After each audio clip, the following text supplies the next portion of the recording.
El tema es el valor de las prácticas en la vida espiritual. No hace mucho hubo un tiempo en que se esparció en muchas partes del mundo la opinión de que la religión era como el opio para los débiles e imbéciles, es decir, que no había nada sustancial,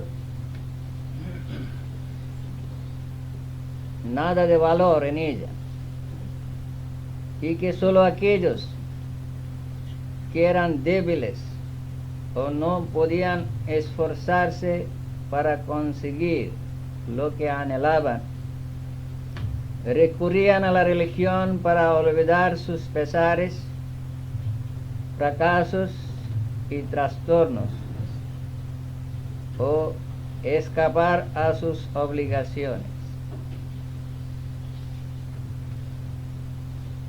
Aquella época pasó, pero aunque a veces se oye todavía esta frase en algún rincón del mundo, no lleva tanta convicción como antes.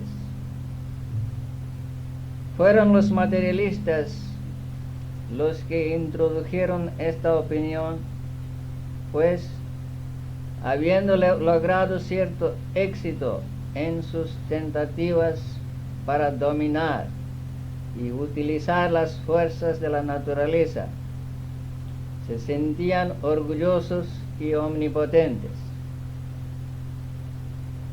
Pero debemos admitir que ninguna teoría o filosofía puede arraigarse, ni mucho menos todavía extenderse, si las circunstancias no son favorables, así como ninguna semilla puede germinar en un suelo inadecuado, sea debido al clima u otro factor.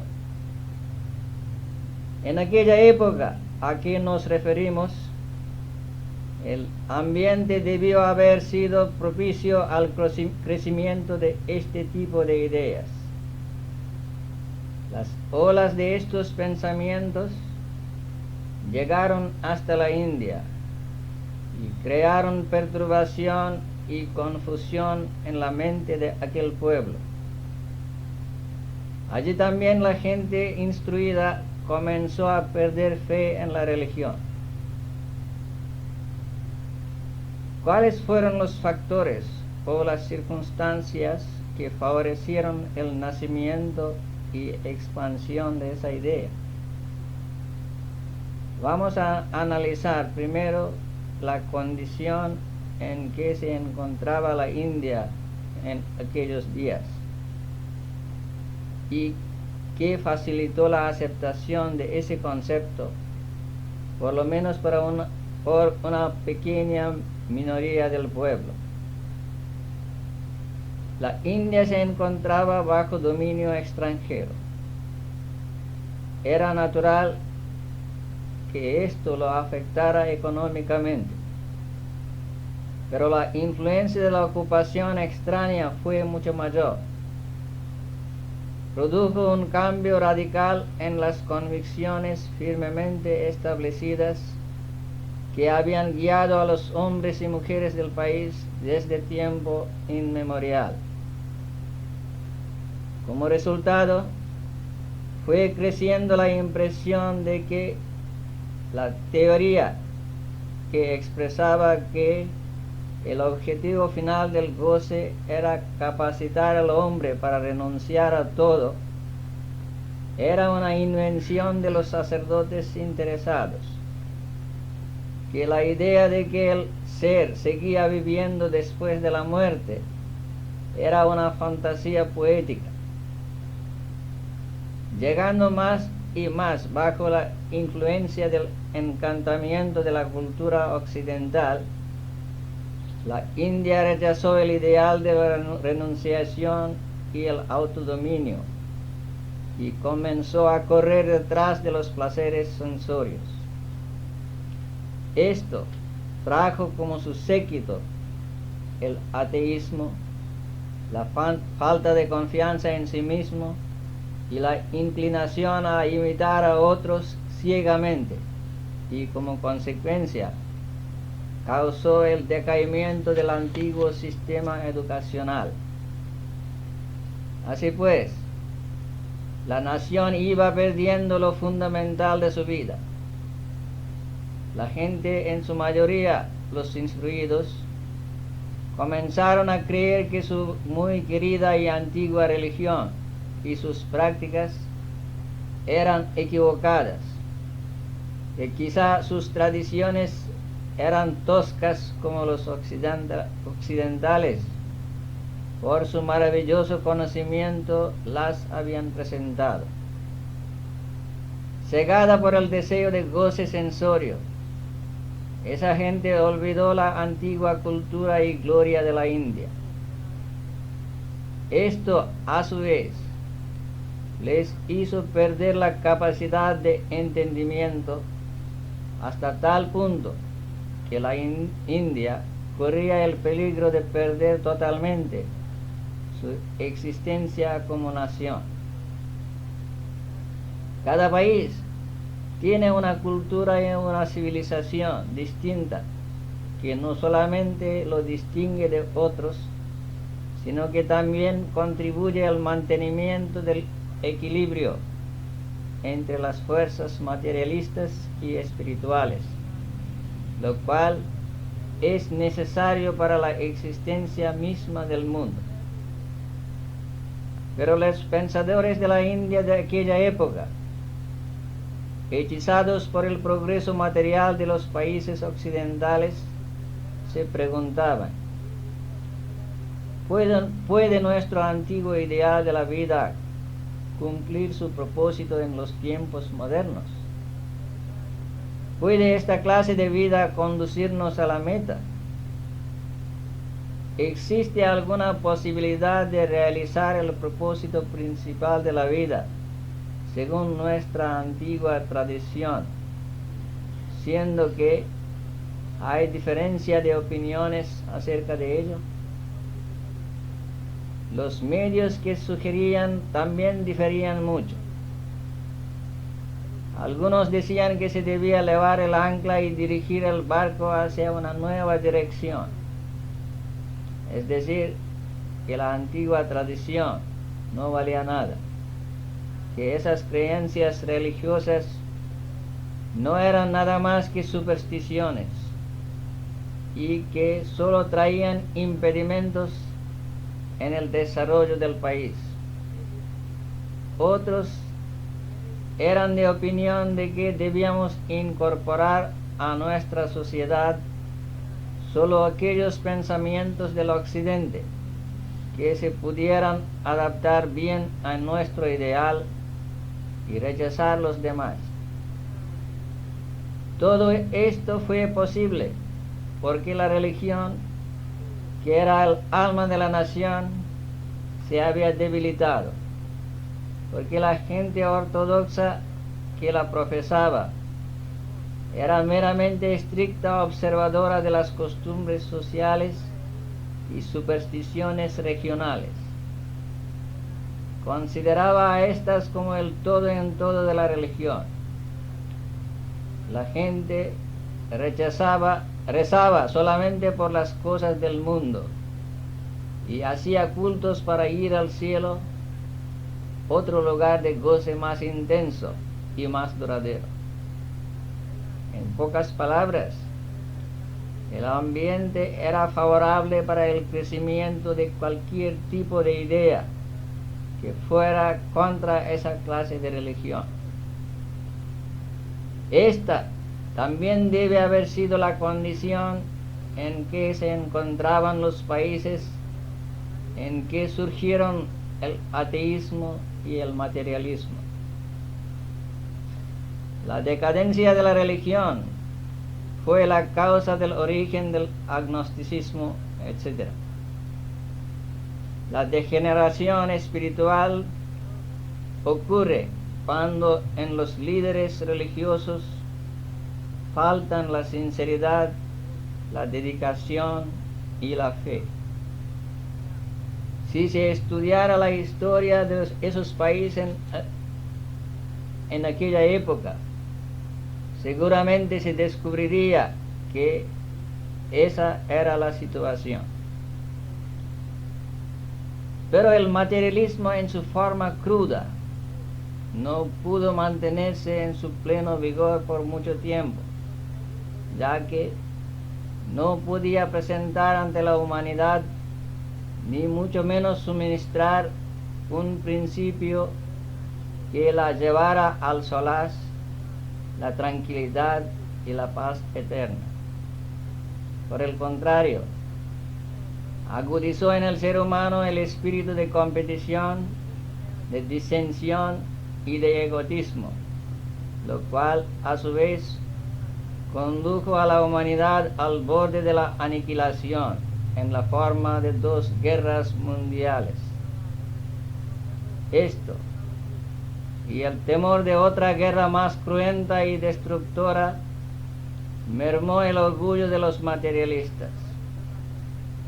Además, mucho antes que sucediera esto, en la India, observando la situación patética y la angustia de algunos sinceros buscadores de Dios, el Señor, cumpliendo su promesa hecha en el Bhagavad Gita, toda vez que degenera la religión y aumenta la irreligiosidad, yo me encarno de época en época para proteger a los buenos y destruir a los malvados, se encarnó de nuevo en la forma de Sri Ramakrishna.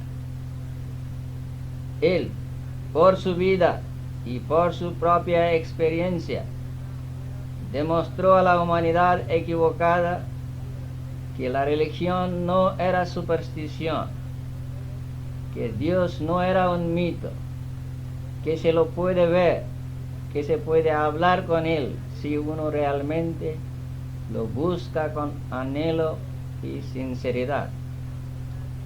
A los que se le acercaban con simplicidad y verdadero deseo de ver y sentir a Dios, les decía Sri Ramakrishna que era imprescindible la práctica en la vida religiosa.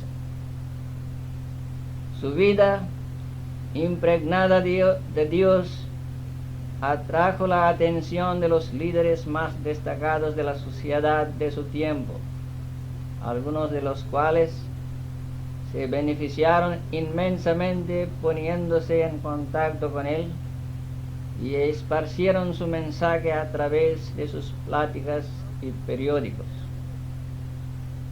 Varios jóvenes que buscaban conocer la verdad acerca de Dios se le acercaron y él les enseñó los métodos de realizar a Dios, verlo, sentirlo, a cada uno según sus propias inclinaciones. Su adiestramiento era perfecto. Los observaba en todos sus actos y los corregía si daban pasos equivocados, haciéndoles practicar las disciplinas espirituales con regularidad. Él mismo había hecho las prácticas de una manera intensa, olvidándose de la comida, del sueño y otras comodidades, incluso de su cuerpo, durante 12 años, y había visto a Dios en sus diferentes aspectos. La sed de Sri Ramakrishna de ver a Dios era insaciable, y lo alcanzó siguiendo no solamente las prácticas de las distintas ramas del hinduismo, sino también las de otras religiones.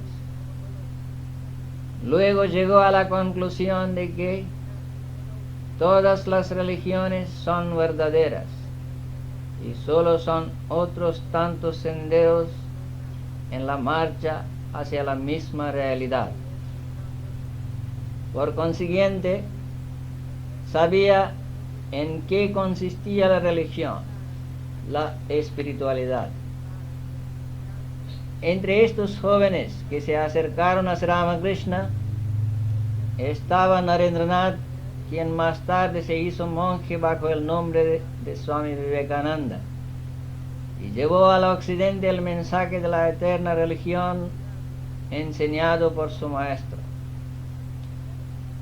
El advenimiento de estas dos personalidades, Sri Ramakrishna y Swami Vivekananda, y sus brillantes vidas han rejuvenecido la fe de los que dudaban y la han inculcado a los incrédulos, porque ellos no basaban sus enseñanzas sobre argumentos, sino sobre sus experiencias directas.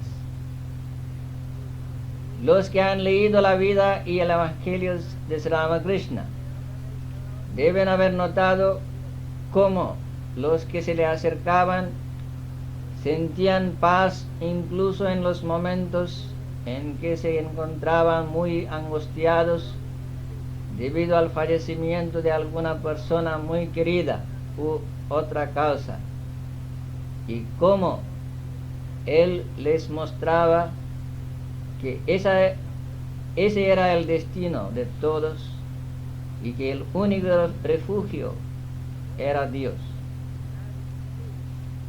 A los jóvenes limpios de corazón y cándidos de naturaleza les quitaba los pequeños obstáculos en su camino espiritual por una simple mirada o un toque.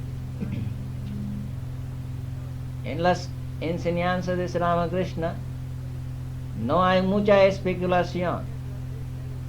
Para él, todo era cierto acerca de Dios.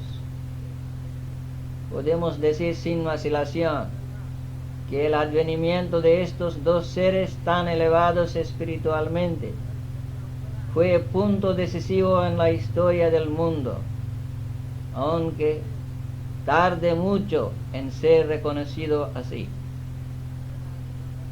Pero se lo reconozca o no, está claro que los métodos científicos de proceder del Vedanta, que fueron esparcidos por ellos, han demolido todos los planes del materialismo. ¿Cómo pudo el Vedanta hacerlo? En la India, la religión significaba y significa algo que es muy práctico. No se la consideraba como una ayuda ni en la política ni en los movimientos socioeconómicos.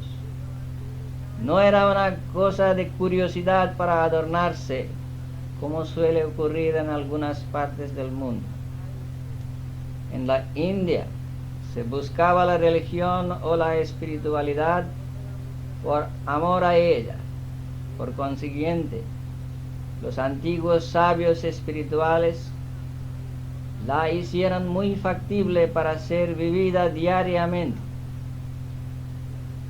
No existe ningún principio del Vedanta que no sea práctico. El Vedanta no es solamente una filosofía, sino también una religión. Por eso, en la India no se juzga la eminencia de una persona por su erudición o por la capacidad en la exposición de la filosofía, sino que se observa hasta qué punto esa persona ha podido poner la filosofía en práctica. Podemos conocer muchos textos sagrados de memoria y dar discursos sobre ellos, pero si no los vivimos, ¿de qué nos servirán? El mero conocimiento de que por el fuego se puede preparar la comida no es suficiente. Hay que buscar los ingredientes y el combustible, encender el fuego y poner las cosas a cocinar. Solo entonces tendremos la comida.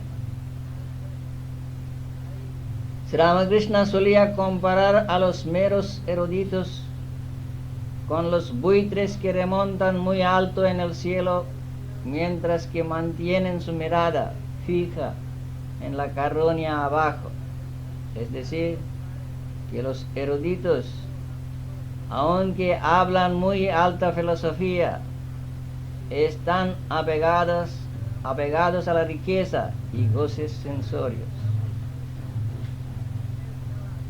A menos que uno practique disciplinas espirituales, la codicia por las cosas del mundo y por los goces sensuales jamás va a disminuir. Y sin estar libres de ella, la visión divina es imposible. La ciencia comprueba que hasta tanto un objeto no va más allá de la fuerza de gravitación de la Tierra, no puede escapar de ella. Del mismo modo, a menos que se retire la mente de la atracción por las cosas del mundo, es imposible elevarse espiritualmente. ¿Cuánta fuerza se pone en los cohetes que proyectan las naves espaciales para que puedan salir de la órbita de la Tierra? Esto es justo lo que enseña la ciencia de la religión. Para ir más allá de la gravitación de los deseos mundanos, se debe salir de la atracción por los objetos sensorios. Pero la fuerza que capacitará a uno para hacerlo, la debe lograr uno mismo. Nadie puede conseguirla para él. Ahora bien, hay una continuación ordenada y sucesiva de acontecimientos, mejor dicho, una sucesión de acciones que determinan terminantemente si un hombre es sincero en cuanto a su búsqueda de la religión o no. Uno puede afirmar vehementemente que es serio en su propósito, pero a menos que practique disciplinas espirituales, no se le puede creer. Tampoco uno puede engañar a la gente por mucho tiempo. Se lo descubrirá tarde o temprano como moneda falsa. Además, una vez que uno comienza a creerse altamente avanzado, no querrá salir de esa ilusión. Y este es un peligro muy grande para un aspirante que sinceramente busca a Dios. Lo que le puede salvar de este peligro son las prácticas.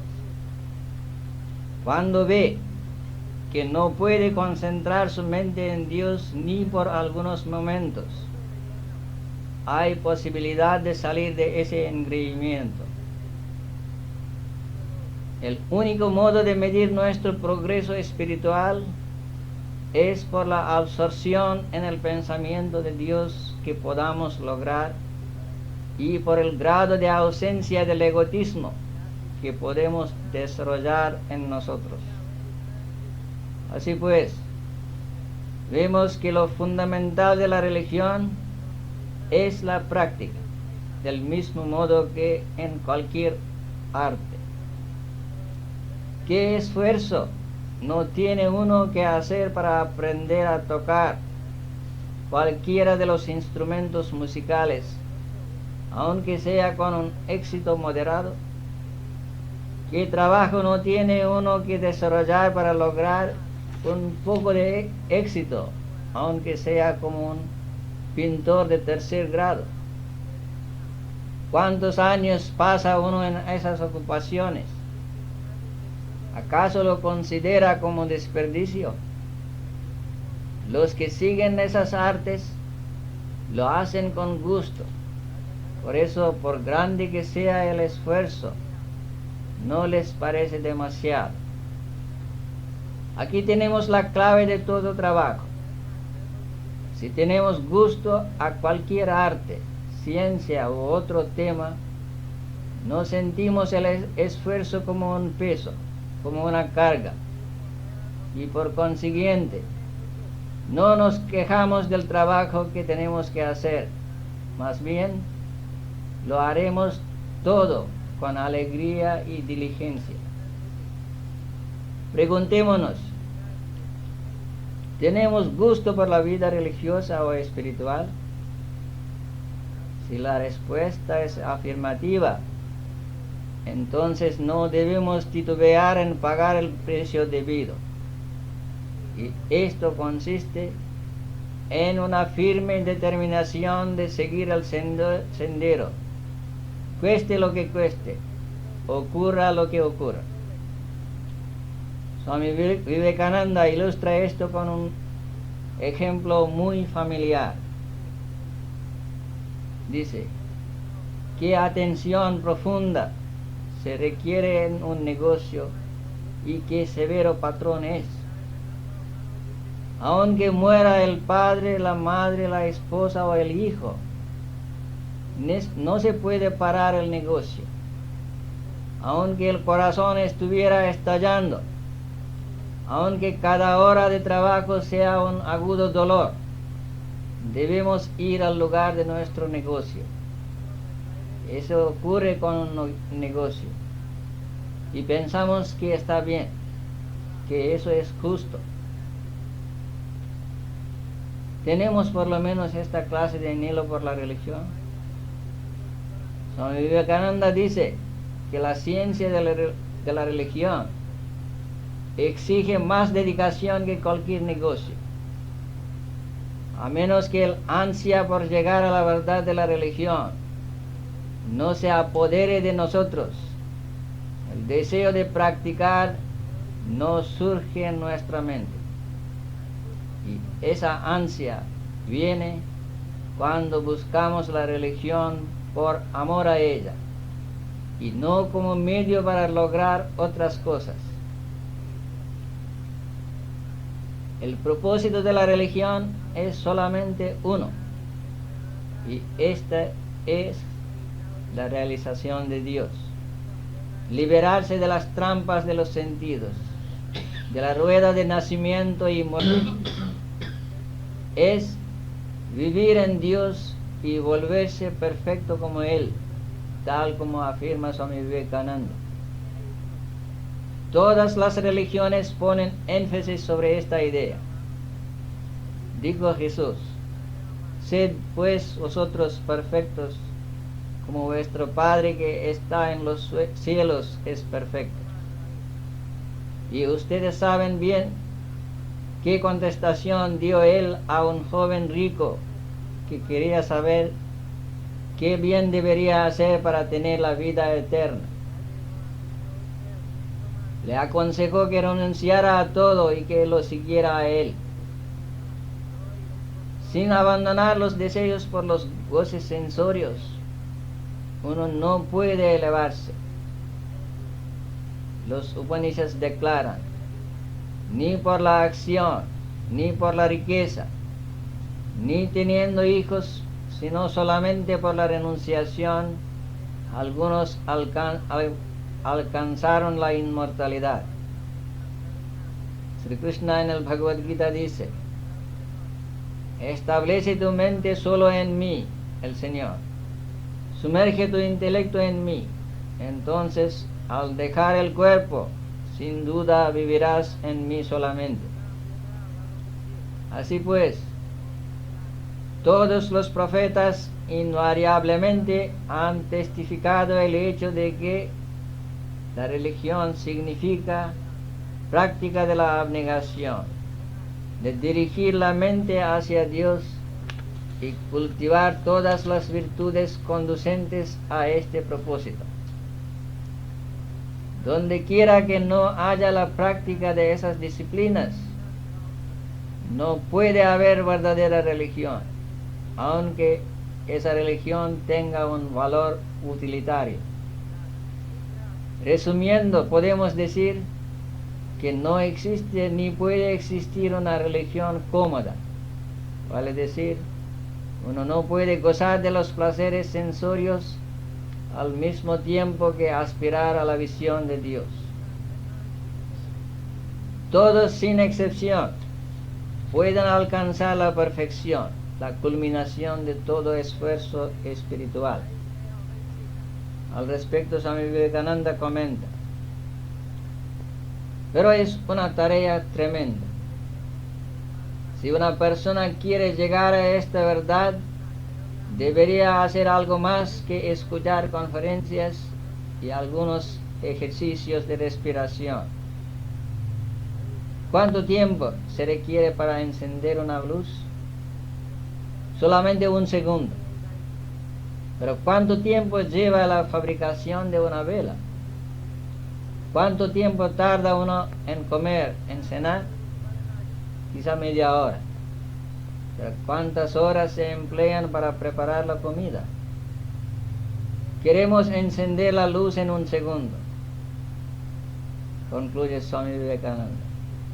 Pero olvidamos que la cosa principal consiste en la fabricación de la vela. Y como ya hemos dicho, en la vida espiritual, el encender y el fabricar la vela depende de uno mismo. Es decir, uno mismo tiene que controlar todos los pensamientos que distraen la mente de su anhelo por ver a Dios y luego dirigirla únicamente hacia el Señor.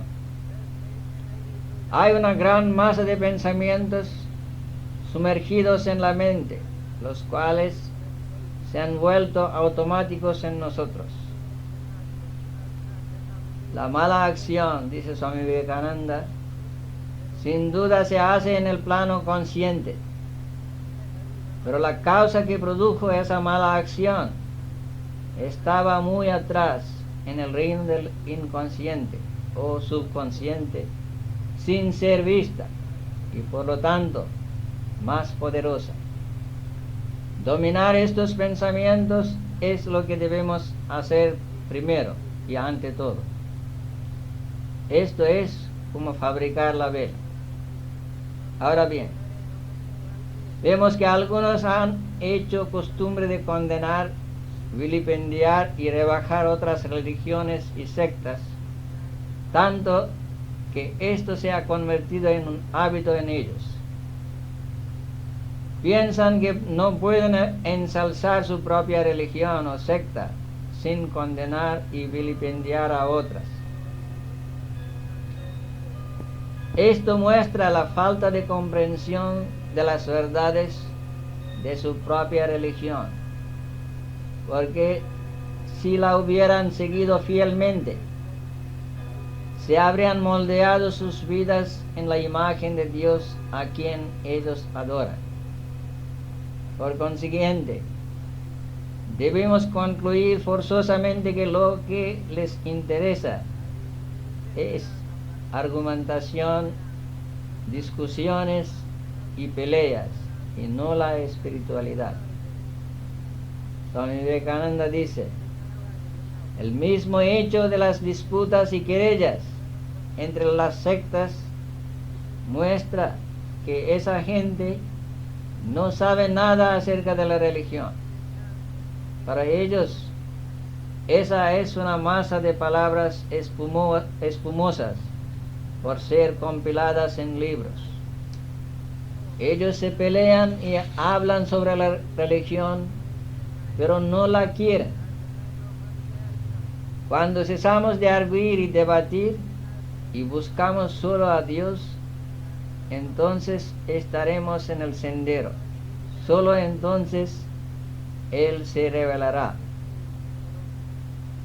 Los Upanishads declaran categóricamente: no se puede alcanzar a este Atman, ser, por el mero estudio de las Vedas, ni por el intelecto, ni por mucho oír, sino que únicamente por aquel que éste elige. Como ya hemos dicho, la religión se propone preparar al hombre para realizar su propia naturaleza, la cual es la divinidad, la perfección. La religión nos ayuda a encender la llama del infinito conocimiento, una luz que disipa de inmediato y para siempre toda oscuridad, inclusive la que está en lo más recóndito de nuestra mente. Pero no se puede adquirir ese conocimiento en un día, ni de un día para otro, pues hay tantas cosas que están cubriendo esta lámpara de nuestro Atman, o ser, tantos obstáculos e incrustaciones en forma de apegos, que no podemos ver su luz. Hemos adquirido esos apegos durante el recorrido de miles de vidas pasadas. Están profundamente arraigadas, y hasta que no los podamos aniquilar, no podremos ver esa luz, no podremos lograr la perfección. La mente es a la vez el asiento de todo apego y aversión, y el almacén de todas las impresiones de las vidas anteriores y también de esta vida. Además, es el repositorio de todo conocimiento. Todo pensamiento que pasa por la mente, toda acción que se hace, deja su sello sobre la mente, y la suma total de todos ellos contribuye a la formación del carácter del hombre. Así pues, vemos que la mente contiene las tendencias buenas y malas, y cada persona actúa según la preponderancia de estas inclinaciones. Si preponderan las buenas, entonces actúa correctamente. Si por el contrario las impresiones viciosas son más fuertes, se comporta mal a pesar de sí mismo. Esas acciones se tornan automáticas en sus casos. Por el control del subconsciente con las prácticas, uno puede cambiar el rumbo de su vida. Uno de los métodos para controlar las tendencias viciosas que yacen en el subconsciente es recurrir a los buenos pensamientos y acciones, discernimiento entre lo transitorio y lo real, y pensando en nuestra verdadera esencia. Hasta tanto nos identifiquemos con el cuerpo, estaremos sujetos a la tentación de proveerlo con objetos de goce. Por supuesto, es difícil superar la idea de que somos el cuerpo, pero no existe otro método para salir de la red de nacimiento y muerte. Además, todas nuestras tentativas, por más pequeñas que sean, no son en vano. Arjuna tuvo esa duda y preguntó a Sri Krishna: ¿qué sucede con aquellos que teniendo fe, pero no pudiendo controlar sus sentidos y mente, fallan en alcanzar la perfección en esta vida, extraviados de ambos senderos y confundidos en el camino a Brahman, y sin sostén, se pierden como la nube dispersa? Sri Krishna contesta: oh Arjuna, ni aquí ni en el más allá hay destrucción para ellos. El bienhechor nunca queda mal parado. Habiendo logrado los mundos de los justos y residiendo allí durante un largo tiempo, el que se desliza del yoga se reencarna en un hogar de gente pura y próspera, o renace en una familia de yogis, un nacimiento realmente muy raro de obtener en este mundo.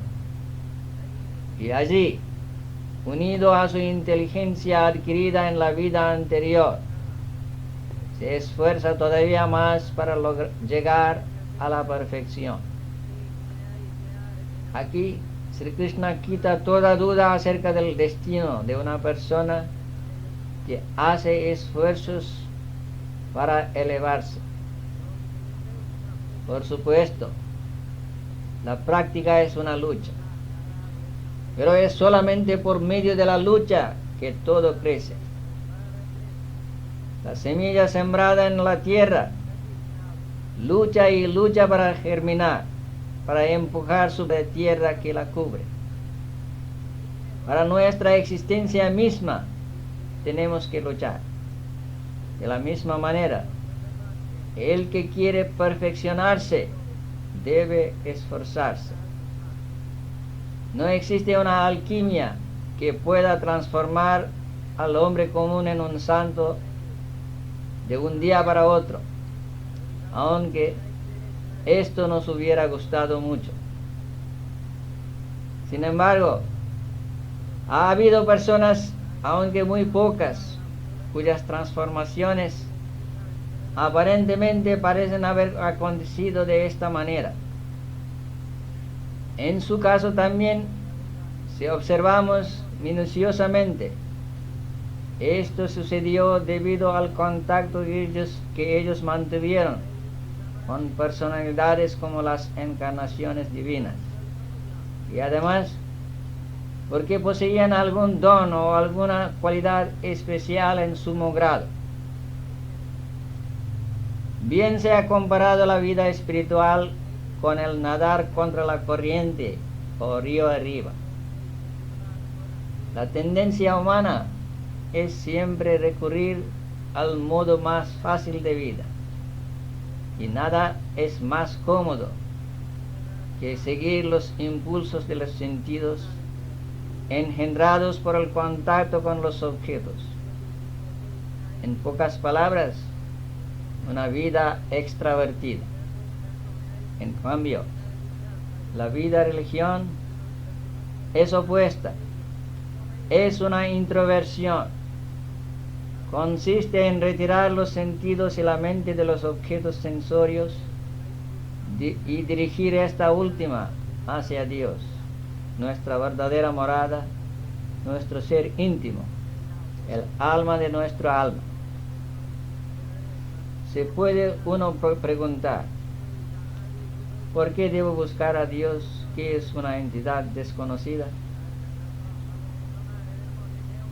Si uno está contento y satisfecho con la vida que lleva, no busca a Dios, aunque miles de personas le aconsejen o observe que mucha gente lo hace, y tampoco la mayoría de los que lo buscan lo hace para lograr su visión o acercarse a Él, sino con algún interés, algún motivo, como por ejemplo la curación de enfermedades, conseguir riquezas, tener hijos, etc.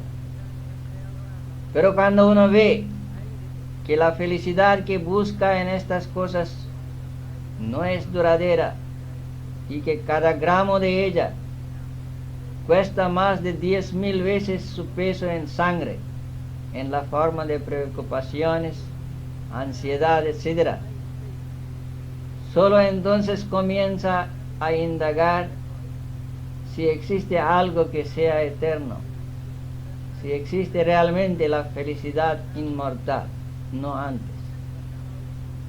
Con esa indagación comienza también la vida espiritual, y uno llega a saber que Dios no está solamente allí arriba, más allá de las nubes, sino que también está en su propio corazón, y que se lo debe conocer. Luego se esfuerza para saber los métodos que le pueden revelar la suprema realidad. Pero debemos advertir que se necesita infinita paciencia y mucho coraje para seguir esta vida, ya que no se pueden esperar los resultados ni en pocos días ni en pocos años. Los Upanishads están claros acerca de esto. Este ser no es alcanzable por los débiles. Débiles aquí significa no solamente en el sentido físico, sino también en el sentido de ánimo, de corazón. El que se descorazona cuando no ve resultados instantáneos, no podrá continuar la vida espiritual en su verdadero sentido. Es una constante lucha con la mente de uno mismo, una mente que está acostumbrada a divertirse y distraerse con los objetos externos. Ramakrishna comparaba esta lucha con la de un botero que rema su embarcación a través de las vueltas y revueltas de la parte angosta del río. En esa situación tiene que trabajar mucho. Debe estar siempre alerta para que el bote no tropiece con las rocas. Allí el viento no puede ayudarle para nada, aunque lleve velas.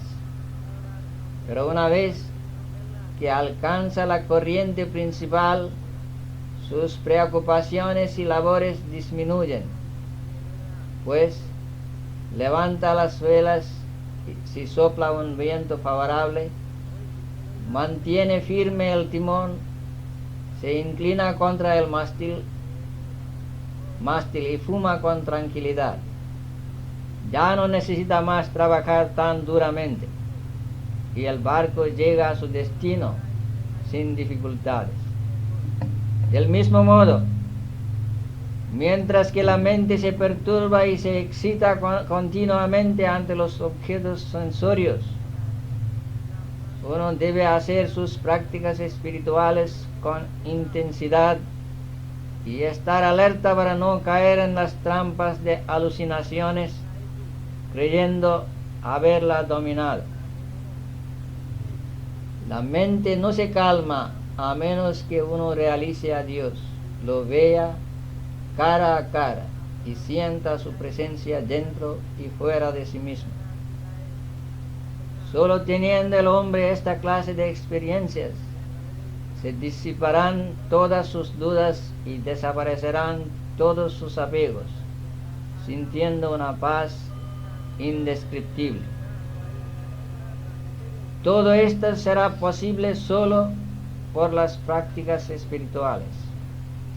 Pero el tiempo que uno necesita para lograr ese estado depende de uno mismo.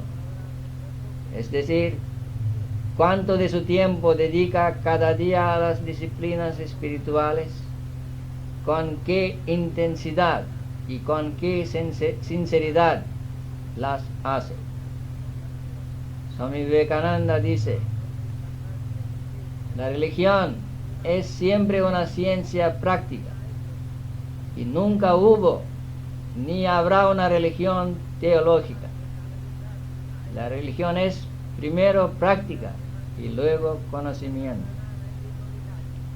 No se refiere aquí al conocimiento de las cosas del mundo, sino al de la suprema realidad. Vemos pues que practicar las disciplinas espirituales no es un andar en tinieblas. Por el contrario, si uno sigue un sendero religioso, gradualmente llega a percibir el cambio que ocurre en sí mismo. Ahora bien, ¿cuáles son las disciplinas espirituales? Como sabemos, hay 4 senderos principales y cada camino tiene sus prácticas especiales. Sin embargo, existen ciertas disciplinas fundamentales que son comunes para todos los senderos: la oración, la repetición del santo nombre de Dios, la meditación, etc. Además de estas prácticas, uno debe poseer algunas cualidades que son imprescindibles en un aspirante espiritual. La más importante de ellas es el deseo por la liberación, el de no nacer más y liberarse de los brillos, tales como los apegos y pasiones en esta misma vida. Una vez que se despierte ese anhelo, otras cualidades requeridas surgirán de por sí. Sin este deseo vehemente, la vida religiosa se convierte en árida y aburrida. En cambio, cuando ese anhelo se manifiesta en una persona, aun las disciplinas más severas no le molestan, más bien las hace con alegría. El mal que padece la mayoría de la humanidad está en percibir lo irreal, lo transitorio como real, eterno. No negamos que el mundo tiene una realidad relativa, pasajera. Lo que hoy existe, mañana desaparece en este mundo. Si estamos contentos con esta clase de realidad, deberemos pagar con los sufrimientos que ella trae consigo. Pero existe una realidad que nunca cambia, que sigue existiendo en los tres tiempos: pasado, presente y futuro. Más aún, el tiempo mismo se origina y desaparece en ella, y nosotros somos parte de esta realidad. No la sentimos porque la hemos cubierto con nuestra ignorancia, con nuestros apegos a las cosas del mundo, tomándolos como reales. Cualquiera que sea el sendero que uno elija, no puede avanzar a menos que tenga ese discernimiento despertado en su interior. La verdadera vida espiritual, vamos a repetir, comienza solo cuando el hombre discierne entre lo real y lo efímero, lo aparente, y descarta a éste para aferrarse a lo real, a Dios. Las disciplinas siguientes son el control de los sentidos y de la mente, soportar los trastornos y sufrimientos con paciencia y mantener la mente en perfecta calma. Por la práctica de esas disciplinas durante un largo tiempo, la mente se limpia, y en una mente limpia, la imagen de Dios se refleja, afirma Sri Ramakrishna. El Señor Jesucristo también dice: bienaventurados los de limpio corazón, porque ellos verán a Dios. Ver al Señor cara a cara y conocerlo íntimamente, eso es religión, declaró Sri Ramakrishna repetidas veces. El valor de la práctica consiste en prepararnos para este encuentro. Si no lo hace, si no calma la mente, si no podemos dejar nuestros vicios, entonces es porque no buscamos realmente a Dios, sino que hay otro motivo oculto que nos mueve a seguir solo aparentemente la vida espiritual. Pues Swami Vivekananda pregunta: ¿qué falta existe en el hombre que no tenga un correspondiente objeto en el exterior? Aplicando esa misma regla podemos decir que si el anhelo es intenso, será cumplido, y este anhelo se expresará en la forma de prácticas. Vamos a resumir. La práctica de las disciplinas espirituales es lo fundamental de la religión. Las escrituras sagradas son como la guía de un país o ciudad, pero su mera lectura o habilidad para comentarlas no nos lleva a experimentar o conocer a Dios, de quien estos libros hablan. La cuestión principal es calmar la mente, que se agita muy fácilmente al encontrarse con los objetos del mundo. Eso es posible solo por las prácticas debidamente hechas. Únicamente cuando una persona se desapega de las cosas efímeras, las disciplinas espirituales comienzan a dar su fruto, no antes. Que Dios nos bendiga con ese discernimiento para que podamos ser firmes en nuestros esfuerzos para lograr su visión.